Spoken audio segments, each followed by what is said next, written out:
Hello student, कैसे हैं आप। नेक्सस एजुकेशन पॉइंट में आपका स्वागत है हमारी एक नई वीडियो के साथ। आज हम बात करेंगे MID 008 भूमंडलीकरण तथा पर्यावरण। आज का टॉपिक है जून 2024 के क्वेश्चन पेपर को हम सॉल्व करेंगे। ये आपका एग्ज़ाम 2 घंटे का आता है और मैक्सिमम मार्क्स 50 नंबर का है। इसमें आपके टोटल 3 क्वेश्चन आते हैं। पर क्वेश्चन में आपके 5 क्वेश्चन होते हैं शॉर्ट, जो 3-3 नंबर के होते हैं। चलिए शुरू करते हैं। पहला क्वेश्चन, अगर आपने अभी तक हमारे चैनल को सब्सक्राइब नहीं किया है तो हमारे चैनल को सब्सक्राइब करें, बेल आइकन जरूर बजाएं ताकि हमारे आने वाली वीडियो का नोटिफिकेशन आपको आसानी से मिल सके। चलिए शुरू करते हैं। क्वेश्चन नंबर फर्स्ट, निम्नलिखित में से किन्हीं 3 प्रश्नों के उत्तर लगभग 250 शब्दों में दीजिए। इसका पहला क्वेश्चन है, पहले का है ग्रीन हाउस गैस प्रभाव की व्याख्या कीजिए। ग्रीन हाउस गैस पर्यावरण को कैसे प्रभावित करती हैं। तो स्टूडेंट, ग्रीन हाउस प्रभाव क्या होता है। ग्रीन हाउस प्रभाव को हरित गृह प्रभाव भी कहते हैं। ये एक प्राकृतिक प्रक्रिया है जिसके द्वारा किसी ग्रह या उपग्रह में के वातावरण में मौजूद कुछ गैसें वातावरण के तापमान को अपेक्षाकृत अधिक गर्म बनाने में मदद करती है। इन ग्रीन हाउस गैसों में कार्बन डाइऑक्साइड, जलवाष्प, मीथेन आदि शामिल हैं। यदि ग्रीन हाउस प्रभाव नहीं होता तो शायद ही पृथ्वी पर जीवन नहीं होता, क्योंकि तब पृथ्वी का औसत तापमान 18 सेल्सियस होता, ना कि वर्तमान में 15 डिग्री सेल्सियस। तो ग्रीन हाउस प्रभाव हमारे जो पृथ्वी के जो बढ़ता हुआ तापमान है उसे रोकता है और ये हरित गृह के रूप से भी जानता है। ये एक प्राकृतिक प्रक्रिया है। ग्रीन हाउस प्रभाव की वजह से ही हमारी पृथ्वी पर जीवन संभव हो पाया है और ग्रीन हाउस प्रभाव ये पृथ्वी के तापमान को संतुलित बनाए रखने में अपना योगदान देता है। नेक्स्ट है ग्रीन हाउस गैस का प्रभाव पर्यावरण पर क्या प्रभाव। वायुमंडल में ग्रीन हाउस प्रभाव बढ़ जाता है और यह हमारे ग्रह जलवायु को बदल देता है, जिससे बर्फ और वर्षा के पैटर्न में बदलाव होता है। औसतन तापमान में वृद्धि होती है और अधिक चरम जलवायु घटनाएं जैसे लू, भूकंप और बाढ़ जैसी, सुनामी जैसी घटनाएं हमारे पृथ्वी पर आती है। तो स्टूडेंट, ये 2 बातें हैं, ग्रीन हाउस प्रभाव और ग्रीन हाउस गैस। देखो, ग्रीन हाउस प्रभाव अलग चीज है और ग्रीन हाउस गैस अलग है। ग्रीन हाउस गैस जो होती है, जो हमारे द्वारा, जो मानव के द्वारा जो उत्सर्जित होती है, जैसे कार्बन डाइऑक्साइड, मीथेन हो गई और भी जलवाष्प और बहुत सारी जो होते हैं क्लोरोफ्लोरो, ये सब होती है ग्रीन हाउस गैसें। और इन ग्रीन हाउस गैसों को जो ग्रीन हाउस प्रभाव है वो ये इनको संतुलित करने में अपनी मदद करता है। ये दोनों वर्ड अलग अलग हैं, ध्यान से समझिएगा। अब बात करते हैं ट्रिप्स यानी व्यापार संबंधी बौद्धिक संपदा अधिकार के उद्देश्य की व्याख्या कीजिए। ट्रिप्स की 2 मुख्य श्रेणियां क्या है। तो ट्रिप्स होता क्या है, तो इसके हम उद्देश्य पढ़ते हैं। जो ट्रिप्स जो होता है, ये ट्रिप्स समझौता एक महत्वपूर्ण अंतर्राष्ट्रीय समझौता है जो बौद्धिक संपदा अधिकारों की सुरक्षा और परिवर्तन के लिए न्यूनतम आवश्यकता स्थापित करता है। दूसरा उद्देश्य है, ट्रिप्स समझौता बौद्धिक संपदा मालिकों के अधिकारों को बनाए रखने के लिए एक समान तरीका बनाना और सभी सदस्य देशों को यह गारंटी देना कि उनकी बौद्धिक संपदा के लिए पर्याप्त सुरक्षा है। अब बात का तीसरा है, ट्रिप्स समझौते को ट्रिप्स परिषद द्वारा प्रशासित किया जाता है, जो सभी सदस्यों के लिए खुला है और WTO जनरल काउंसिल को रिपोर्ट करता है। अब बात करते हैं ट्रिप्स की 2 श्रेणियां। ट्रिप्स समझौते के अनुभागों में उल्लिखित 4 श्रेणियां जैसे कॉपीराइट, औद्योगिक डिजाइन, पेटेंट और अघोषित जानकारी की सुरक्षा को कवर करती है। छूट की अवधि उस समय सीमा पर आधारित है जिसमें दुनिया कोविड-19 के खिलाफ प्रतिरक्षा विकसित कर सकती है। तो ये हमारी श्रेणियां थी। अब इसका जो पहले का क्वेश्चन है, दक्षिण एशियाई देशों की पर्यावरणीय संबंधी चिंताओं को संक्षेप में समझाइए। जो दक्षिण एशिया है उन्हें पर्यावरण संबंधी चिंताएं क्या क्या है उसके बाद में। उत्तर दक्षिण एशियाई देशों में सम्मुख भूमि, जल तथा वन और वायु संसाधनों को प्रबंध और संरक्षित करना है। उपयुक्त जीवन स्तर प्रदान करना तथा उन्हें अन्य पर्यावरण सेवाएं प्रदान करना है जो इस समय उनसे रहित हैं। साथ ही साथ विकास दर को बढ़ाना ताकि लोगों को प्रेरणा दे सके। पर्यावरण विश्व दक्षिण एशियाई देशों के लिए महत्वपूर्ण समस्या है। दक्षिण एशिया में एक सबसे बड़ी समस्या पर्यावरणीय समस्या है, क्योंकि यहाँ पर औद्योगिकरण तेजी से बढ़ रहा है और यहाँ बड़ी बड़ी फैक्ट्रियाँ स्थापित हो रही है, जिसके कारण यहाँ के जो दक्षिण एशियाई जो देश है वो अपने विकास की तरफ आगे बढ़ रहे हैं।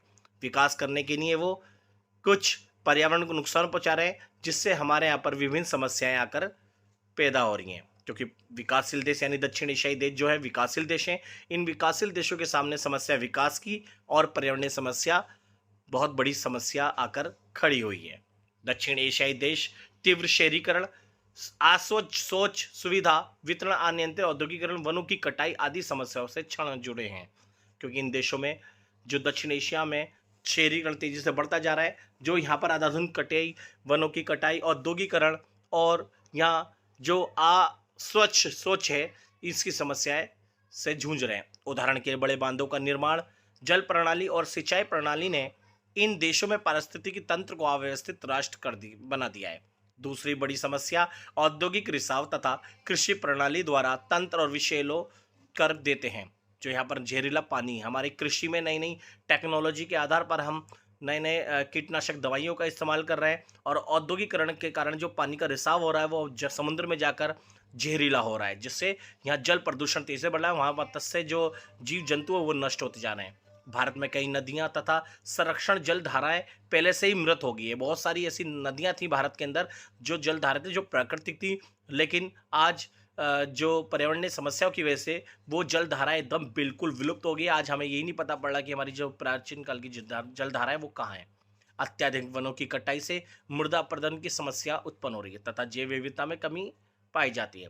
औद्योगिक तथा वाहनों के द्वारा छोड़ा गया प्रदूषण महानगरों में अस्वीकार्य सीमा पर है, जिसकी वजह से दक्षिण एशियाई देशों के सामने पर्यावरण समस्या एक चिंता का विषय बन रही है। अब घा के बारे में बात करते हैं। जैव विविधता संरक्षण की आवश्यकता की व्याख्या कीजिए। जो जैव विविधता है, जो हमारे जीव जंतु है जिनमें जीवन है, उनको संरक्षण की आवश्यकता क्यों है? कौन सा अभिसमय इससे संबंधित है? इस अभिसमय का थ्रस्ट क्षेत्र क्या बताइए, मतलब जैव विविधता संरक्षण क्यों आवश्यक है, देखते हैं। आर्थिक लाभ। जैव विविधता दुनिया भर की अर्थव्यवस्थाओं में महत्वपूर्ण योगदान देते हैं। कई उद्योग अपने उत्पादों और सेवाओं के लिए विविध जैविक संसाधनों पर निर्भर करते हैं। जैव विविधता लाखों लोगों के लिए आजीविका का समर्थन करती है और आय उत्पन्न करती है। यानी जैव विविधता का संरक्षण आर्थिक लाभ के लिए जरूरी है। मानव स्वास्थ्य के लिए भी जैव विविधता जरूरी है। जैव विविधता मानव स्वास्थ्य में विविधतापूर्ण और पौष्टिक आहार प्रदान करते हैं। साथ ही दवाओं उपचारों के विकास में योगदान देकर महत्वपूर्ण भूमिका निभाती हैं। एंटीबायोटिक्स और दर्द निवारक सहित हमारी कई आवश्यक दवाइयां प्राकृतिक यौगिक से प्राप्त होती हैं, इसलिए हमारे लिए जैव विविधता का संरक्षण आवश्यक है। तीसरा है पारिस्थितिकीय तंत्र सेवाएं। जैव विविधता आवश्यक परिस्थिति की तंत्र सेवाएं प्रदान करती है, जैसे जल शोधन, वायु गुणवत्ता विनिमय और जलवायु विनिमय। ये सेवाएं मानव कल्याण और गृह के कामकाज के लिए मौलिक है, इसलिए जैव विविधता का संरक्षण आवश्यक है। अब बात करेंगे के बारे में, यानी फर्स्ट का पांचवा क्वेश्चन है जलवायु ज्वालामुखी क्या है, इसके विभिन्न प्रकारों को संक्षेप में समझाइए। जी, ज्वालामुखी पृथ्वी की भारी सतह पर होने वाला विस्फोट है। जो ये ज्वालामुखी जो होता है जमीन के अंदर से एक विस्फोट करता है, जो जमीन का लावा बाहर आता है उसे हम ज्वालामुखी कहते हैं, जिससे गर्म लावा, राख तथा गैस पृथ्वी के नीचे से बाहर निकलती है। ज्वालामुखी नाइट्रोजन का एक महत्वपूर्ण स्रोत है।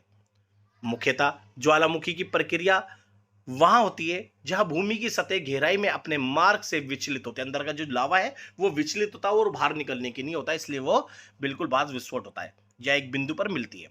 इससे पृथ्वी की सतह में शताब्दी में जमा नाइट्रोजन का हिसाब थोड़ी मात्रा में होता रहता है। रिसाव मतलब हिसाब नहीं है, रिसाव है। जो नीचे नाइट्रोजन जो भरी पड़ी है गैस, उसका रिसाव हल्के हल्के बाहर की साइड निकलता है तथा ये वातावरण में महत्वपूर्ण नाइट्रोजन गैस का एक कुंड बनाने में सहायता करता है। ज्वालामुखी के प्रकार जैसे कि सक्रिय ज्वालामुखी, एक प्रस्तुत ज्वालामुखी, एक मृत ज्वालामुखी। ये तीन प्रकार के ज्वालामुखी होते हैं। अब बात करते हैं क्वेश्चन नंबर 3 के बारे में।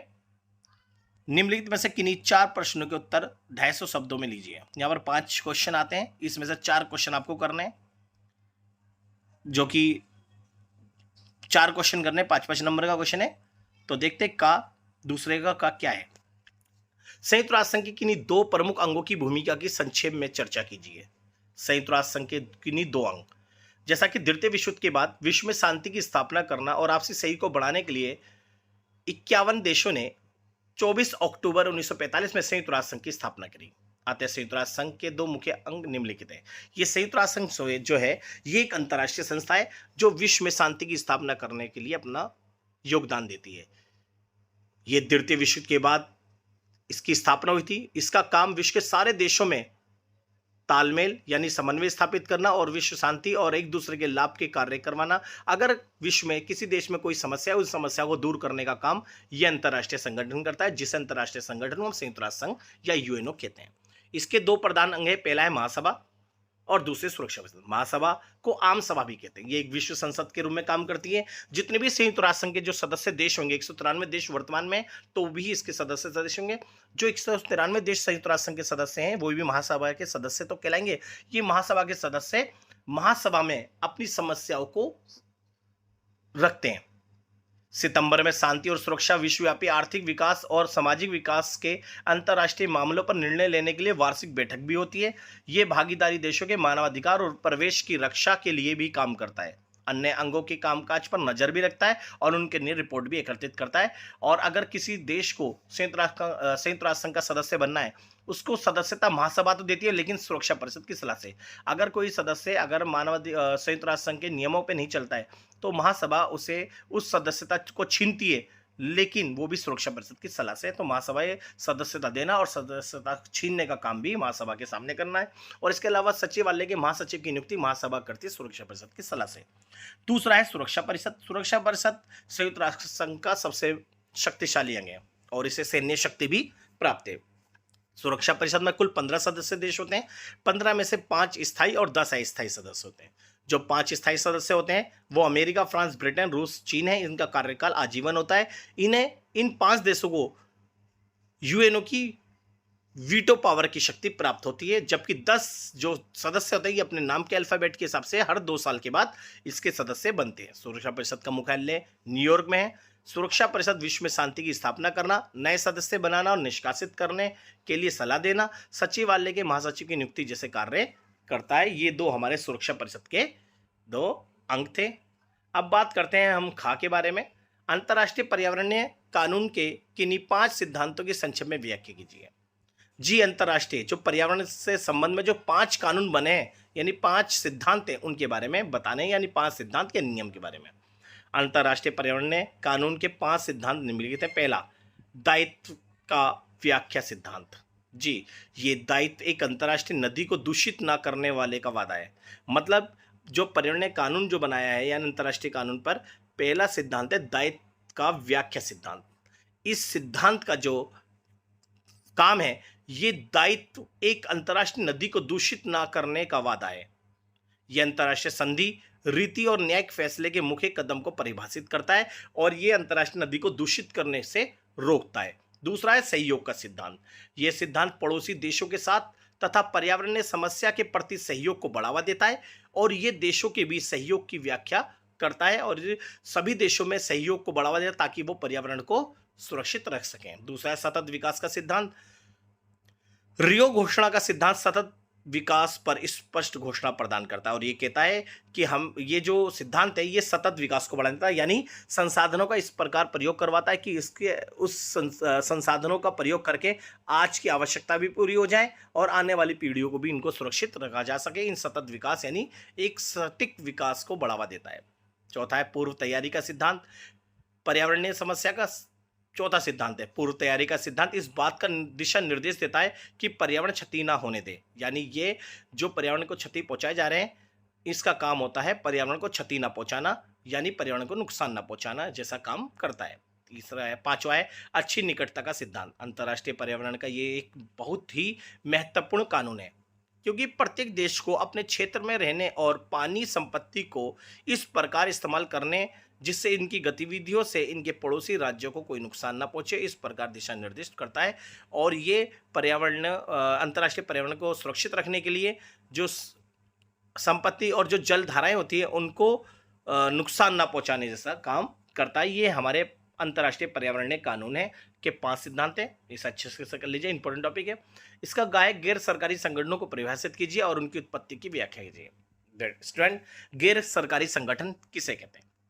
विश्व बैंक गैर सरकारी संगठन को इस प्रकार परिभाषित करता है कि निजी संगठन वे है जो पीड़ित को राहत देने, गरीबों की हितों को बढ़ावा देने, पर्यावरण की रक्षा, बुनियादी सामाजिक सेवाएं प्रदान करने या सामुदायिक गतिविधियों को आगे बढ़ाने का कार्य करता है। इसे ही हम गैर सरकारी संगठन कहते हैं। ये गैर सरकारी संगठन सरकार के द्वारा या अंतर्राष्ट्रीय संगठन के द्वारा मान्यता प्राप्त होते हैं और इनका काम होता है समाज सुधार काम करना। गैर सरकारी संगठन का कार्य कोई लाभ के उद्देश्य से नहीं बल्कि जन कल्याण के उद्देश्य से काम करता है और ये जो है दीन दुखियों, पीड़ित को राहत, गरीबों के हित के कार्य करना, पर्यावरण रक्षा और मानव अधिकार से संबंधित संपूर्ण कार्य गैर सरकारी संगठन करते हैं। गैर सरकारी संगठन की इसकी उत्पत्ति धीरे धीरे हुई है। दूसरे विश्व युद्ध ने राज्य से अस्तित्व की समस्याओं तथा शांतिपूर्ण संबंधों को विनियमित करने की जरूरत की मान्यता लिए यूरोपीय शक्तियों के बीच जागरूकता उत्पन्न की। गैर सरकारी संगठन जिन्हें हम एनजीओ भी कहते हैं, एनजीओ की उत्पत्ति द्वितीय विश्व युद्ध के बाद विभिन्न सामाजिक संयुक्त राज्य तथा पश्चिमी यूरोप के देशों की गतिविधियों के कारण हुई। द्वितीय विश्व युद्ध के बाद से गैर सरकारी संगठनों ने विकास की प्रक्रिया में एक महत्वपूर्ण भूमिका निभानी शुरू कर दी। आज बहुत सारे गैर सरकारी संगठन मानव कल्याण तथा पर्यावरण संरक्षण के लिए कार्य कर रहे हैं। इस प्रकार के समूह जैसे ओशो आध्यात्मिक स्वास्थ्य संगठन, हरित शांति तथा विश्व बैंक के साथ अलग अलग विचार और दृष्टिकोण व्यक्त करते हैं। 1990 के दशक के बाद वैश्वीकरण की प्रक्रिया के साथ गैर सरकारी संगठन विश्व बैंक और अंतर्राष्ट्रीय मुद्रा कोष के संरचनात्मक समायोजन कार्यक्रमों में अपना योगदान देते हैं।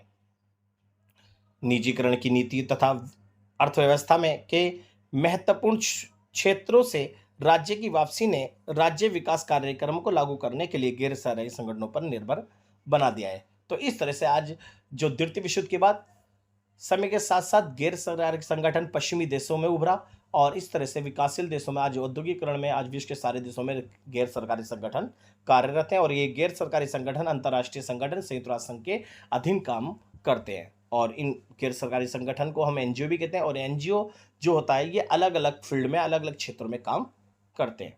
अब बात करते हैं घा की। चर्चा कीजिए कि भारत में बीज आत्महत्याओं का भूमंडलीकरण से क्या संबंध था। बीज आत्महत्या एक शब्द है जो समस्या और चुनौतियों का सामना कर रहे हैं। भारतीय किसानों के लिए प्रयोग किया जाता है। सैकड़ों गरीब किसान अंतर्राष्ट्रीय बीज कंपनियों द्वारा कृषि में निवेश के लिए बाध्य किए जाने वाले का विरोध करते हैं। जो आज कृषि के क्षेत्र में कीटनाशक दवाइयाँ और बहुत सारे जो रासायनिक बीज है उसका कंपनियां उसको मार्केट में उतार रखी है और ये जो बीज आत्महत्या की वजह से बहुत सारे किसान और बहुत सारी एनजीओ इन ऐसे बीजों का घोर विरोध कर रहे हैं जो आज मार्केटों में उतरे हुए हैं और इनसे जो किसान लोग हैं उन्हें जागरूक कर रहे हैं कि वो ऐसे बीजों का इस्तेमाल और रासायनिक बीजों का इस्तेमाल ना करें जिससे आपके या समाज के लोगों के स्वास्थ्य पर हानिकारक प्रभाव पड़ता है। इन्हें जागरूक करने के लिए प्रयास कर रहे हैं। भूमंडलीकरण के नाम पर बहुराष्ट्रीय कंपनियां रसायनों तथा दूसरे उर्वरकों का प्रयोग तीव्र कृषि उत्पादन प्राप्त करने के लिए करती है क्योंकि ये जो इतने भी रासायनिक उर्वरक हैं, रासायनिक बीज हैं, ये सब कृषि में इसका इस्तेमाल इसलिए किया जाता है ताकि उत्पादन तीव्र गति से हो। लेकिन रासायनिक बीजों से जो कृषि उत्पादन होता है उससे मानव के स्वास्थ्य पर कुप्रभाव पड़ता है, इसलिए इसका विरोध किया जाता है और उन्हें बाजार में कम कीमतों पर बेचती है बड़ी बड़ी कंपनियां। कृषि ऋण, जैसे कि इनका भूमंडलीकरण का संबंध जैसे कि कृषि ऋण भी दिया जाता है। फसलों का नष्ट होना, किसानों को बाजार की जानकारी का प्रभाव, भारतीय कृषि के उदारीकरण का प्रभाव, काफ़ी कुप्रभाव पड़ा है। अंतर्राष्ट्रीय बीज कंपनियों का कृषि में निवेश का विरोध किया जाता है। इसमें कृषि बीज आत्महत्याओं की वजह से गरीबी व बेरोजगारी का बढ़ावा मिल रहा है और इस गरीबी बेरोजगारी का विरोध किया जाता है। अब बात करते हैं हम अड़ा के बारे में। विषैले विशिष्ट क्या है? अविशिष्ट यानी विषैले अविशिष्ट वे पदार्थ होते हैं जो मानव के द्वारा निर्मित होते हैं। उदाहरण दीजिए। विषैले या खतरनाक अविशिष्ट से संबंधित किसी एक सम्मेलन का उल्लेख कीजिए। ऐसे अवशिष्ट का निपटान कैसे किया जा सकता है? विषैले अवशिष्ट यानी जिसे हम विषैले व्यर्थ पदार्थ भी कहते हैं, ये उद्योगों द्वारा छोड़े जाने वाले व्यर्थ पदार्थ होते हैं, जैसे कि जहरीला पानी या बहुत सारी ऐसे जो वेस्ट चीज़ें होती है जो कंपनियों से या बड़े बड़े उद्योगों से निकलती है और वो जाकर हमारे नदियों में और जंगलों में जाकर वो वहाँ पर प्रदूषित करती है। जो लोगों के स्वास्थ्य तथा वातावरण के लिए खतरा पैदा करते हैं। ये पदार्थ जीवों व मनुष्यों के स्वास्थ्य समस्या पैदा करते हैं। अगर ये जहरीला पानी या व्यस्त पदार्थ जो होते हैं, विषैले जहरीले, जो जहरीली जल या जहरीले वायु या जहरीले पदार्थ जो होते हैं, ये जहाँ पर भी गिरते हैं, वहाँ के जितने जीव जंतु वो नष्ट हो जाते हैं, उनकी मृत्यु या दुर्घटनाओं का कारण बन सकते हैं तथा झीलों व नदियों के पानी को दूषित कर सकता है। ये स्वास्थ्य तथा वातावरण के लिए एक बहुत बड़ा खतरा पैदा कर सकते हैं। ये पदार्थ गैस, तरल और ठोस रूप में पाए जाते हैं। इन्हें ही विषैले, अवशिष्ट या विषैले व्यर्थ पदार्थ कहते हैं, जो उद्योगों के द्वारा उत्पन्न होते हैं। विषैले अपशिष्ट यानी विषैले व्यर्थ पदार्थ से संबंधित सम्मेलन, खतरनाक कचरे के सीमा पार आवागमन और उनके निपटान के नियंत्रण पर 1989 में वेसल कन्वेंशन दुनिया भर में उत्पादित खतरनाक कचरे के प्रबंधन, निपटान और सीमा पार आवागमन पर उन 190 देशों के बीच एक अंतर्राष्ट्रीय संधि है। ये वेसल और स्टॉकहोम कन्वेंशन में सबसे पुराना है, जो वैश्विक रसायनों और अपशिष्ट प्रबंध के जीवन चक्र से निपटान करता है। इसलिए जो विषैले अवशिष्ट पदार्थ है, उन पर रोक लगाने के लिए 1989 में बेसल कन्वेंशन 190 देशों की एक अंतर्राष्ट्रीय संधि हुई थी। ये एक सम्मेलन के रूप में जानी जाती है। अब बात करते हैं विषैला अवशिष्ट, यानी सख्त से सख्त कानून बनना चाहिए। जो विषैले, जो व्यर्थ पदार्थ है, उनका निपटान कैसे किया जा सकता है, जैसे कि हमें सख्त से सख्त कानून बनाकर रोक लानी चाहिए।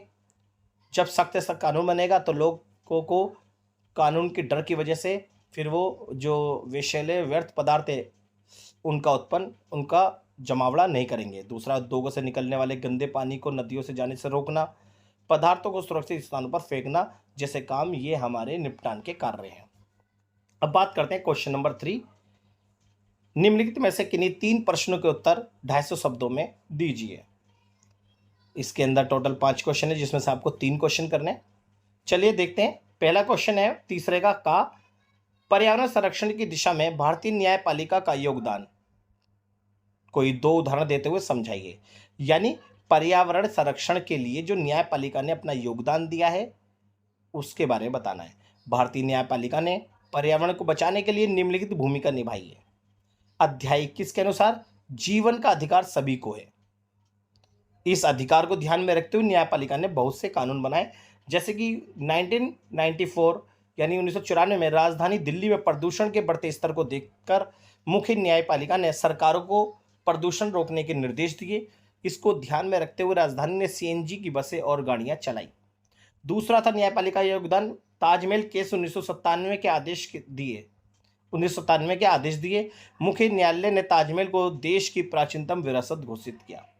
तीसरा है, उच्चतम न्यायालय ने देखा कि राजस्थान सरकार पर्यावरण को संरक्षण नहीं कर पा रही है, इसलिए न्यायपालिका ने वन क्षेत्र में खनन के सभी कार्य रोक दिए, जिससे वहां पर पर्यावरण को बढ़ावा मिला। फोर्थ है, उच्चतम न्यायालय ने सभी राज्य सरकारों को पर्यावरण जागरूकता फैलाने का निर्देश दिया।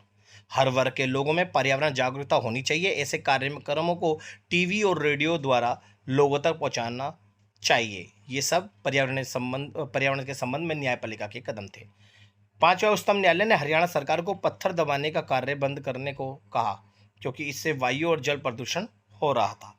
ये जो हमने बात पढ़ी, ये पढ़ी पर्यावरण संरक्षण में भारतीय न्यायपालिका का योगदान, जिसने हमारे पर्यावरण को संरक्षण करने में अपनी अहम भूमिका निभाई। खाए नर्मदा बचाओ आंदोलन के महत्वपूर्ण पहलुओं पर चर्चा कीजिए। नर्मदा बचाओ आंदोलन क्या था? जैसा कि नर्मदा बचाओ आंदोलन सरदार सरोवर बांध के निर्माण के खिलाफ था, क्योंकि सरदार सरोवर बांध यानी नर्मदा नदी पर एक बांध बन रहा था, जिस बांध का नाम था सरदार सरोवर बांध।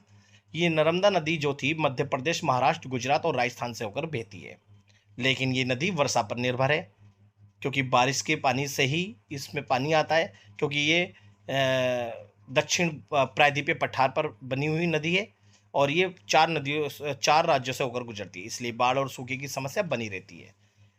अतः नर्मदा घाटी परियोजना को लागू किया गया और अनेक बांध बनाने का कार्य किया गया। नर्मदा नदी पर बांधों के निर्माण से बड़ी संख्या में लोग प्रभावित हुए अथवा लोगों ने बांध के विरुद्ध नर्मदा बचाओ आंदोलन आरंभ किया। आंदोलनकारियों द्वारा उठाए गए मुद्दे निम्नलिखित हैं। इन्होंने नर्मदा बचाओ आंदोलन जो करा उसके लिए कौन कौन से मुद्दे थे? जैसे कि इस बांध के बनने से पर्यावरण पर बुरा असर पड़ेगा। इस बांध से लगभग 245 गांव डूब गए, यानी प्रभाव क्योंकि 245 गांव डूब गए, डूब नहीं गए, इस बांध से लगभग 245 गांव प्रभावित हुए, क्योंकि बांध बनेगा तो भाई 245 गांवों को भी प्रस्थान करवाना पड़ेगा। इस बांध के बनने से लाखों हेक्टेयर भूमि, कृषि भूमि नष्ट हो जाएगी। लगभग 280 लाख लोगों के पुनर्वास की समस्या मौजूद है। ये सारी समस्या यानी मुद्दों को लेकर ये पर्यावरण, ये जो नर्मदा बचाओ आंदोलन था वो चलाया गया था। गाय अंतर्वर्ती वायु प्रदूषण से संबंधित किन्हीं 5 बहुपक्षीय समझौते। जो वायु प्रदूषण है उसके 5 बहुपक्षीय समझौते क्या था? पहला है दीर्घ दूरी सीमा पार वायु प्रदूषण पर कन्वेंशन 1979। यूरोप और उत्तरी अमेरिका में वायु प्रदूषण से निपटने के लिए पहली अंतर्राष्ट्रीय संधि बनाई गई। दूसरी संधि बनाई गई 1987 में ओजोन परत को नष्ट करने वाले पदार्थ पर मॉन्ट्रियल प्रोटोकॉल।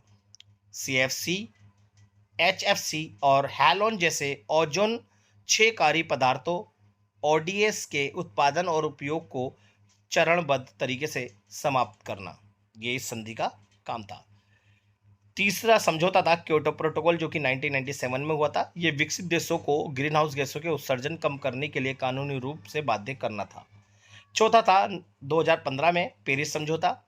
इस पेरिस समझौते के अंतर्गत वैश्विक तापमान वृद्धि को पूर्व औद्योगिक स्तर से 2 डिग्री सेल्सियस से नीचे अधिमानत 1.5 डिग्री सेल्सियस तक सीमित करना था। इस वैश्विक ताप वृद्धि को कम करना पेरिस समझौते 2015 का लक्ष्य था।